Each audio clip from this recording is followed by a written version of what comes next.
कमला जी ने फ़ोन रख दिया और सीधे किचन में गई। किचन में खाना बना रही बहू से बोली, अरे अनुपमा सुनो, कल तुम्हारी ननंद आ रही है, आज बाजार जाकर फल सब्जी और मिठाइयाँ लेकर आना। बेचारी मेरी बेटी ससुराल में नौकरों की तरह काम करती है और उस पर कोई ध्यान ही नहीं देता। यहाँ आएगी, कुछ दिन रहेगी तो उसका मन और तबीयत अच्छे रहेंगे। सास के मुंह से ऐसी बातें सुनकर अनुपमा का चेहरा उतर गया। वह मन ही मन सोचने लगी, काश आपको मेरी थकावट भी नजर आती। मैं भी दिन रात झाड़ू पोछा, बर्तन, खाना बनाना, मार्केट जाना और हर काम करती हूँ, जिससे हमारे परिवार वालों को कोई दिक्कत ना हो। काश आप मुझ पर भी ध्यान दे पाती। आपकी बेटी तो जब मन में आता है तब यहाँ आ जाती है, लेकिन मैं साल में एक बार ही अपनी माँ के पास जाती हूँ, तब भी आपको प्रॉब्लम होती है। मैं भी इंसान हूँ, मेरा भी मन है, मुझे भी लगता है अपनी माँ के पास जाकर थोड़ा आराम करूँ, सुख दुख की 2-4 बातें करूँ, अपना मन हल्का करूँ। भगवान अब तुम ही कुछ करो ताकि मेरी सास को की आँख खुले और उसे मेरी भी थकावट नजर आए। शाम तक भगवान ने जैसे अनुपमा की सुन ली और उसकी ननंद का फ़ोन आया। ननंद ने अपनी माँ से कहा कि उसकी सास ने उसे मायके आने के लिए मना कर दिया है, इसलिए इस बार वो नहीं आ सकती।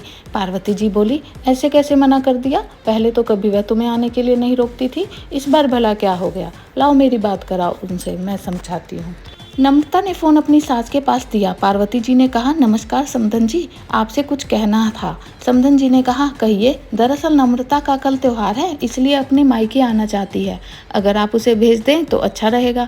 नम्रता की सास ने कहा, देखिए समधन जी, आपकी बेटी मायके जा रही है, इस बात के लिए हमने उसे कभी नहीं रोका, पर इस बात से हमें कोई प्रॉब्लम नहीं है। कुछ दिनों पहले ही मैं अपने रिश्तेदार की शादी में गई थी, वहाँ आपकी बहू अनुपमा की माता जी से मिलने का मौका मिला। उनसे गपशप करने के दौरान उनकी बातों से पता चला कि अनुपमा को साल में एक ही बार अपने मायके जाने के लिए मिलता है, और वो भी बहुत कम समय के लिए। मुझे लगता है कि आपको पहले अनुपमा को उसके मायके भेज देना चाहिए, और वह जब अपने मायके होकर आ जाएगी तो मैं नम्रता को आपके पास भेज दूंगी।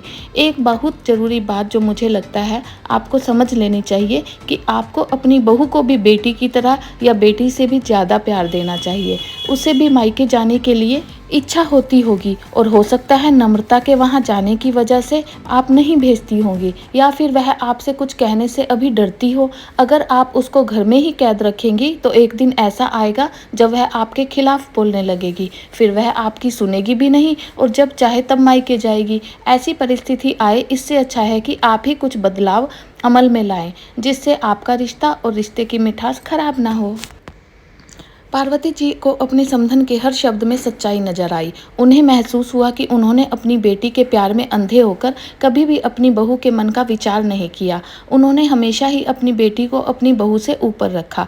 दूसरी तरफ नम्रता भी अपनी भाभी के बारे में हो रही इस बातचीत को सुन रही थी।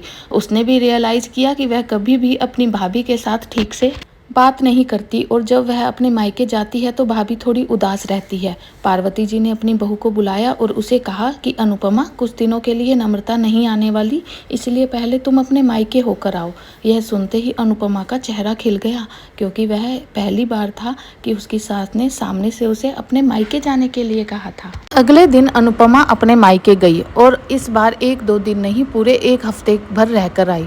अपने माँ बाप से, अपने रिश्तेदारों से मिलकर आई, और जब वह लौटकर आई तो उसका चेहरा खिला हुआ था और उसकी आंखें भी चमक रही थी।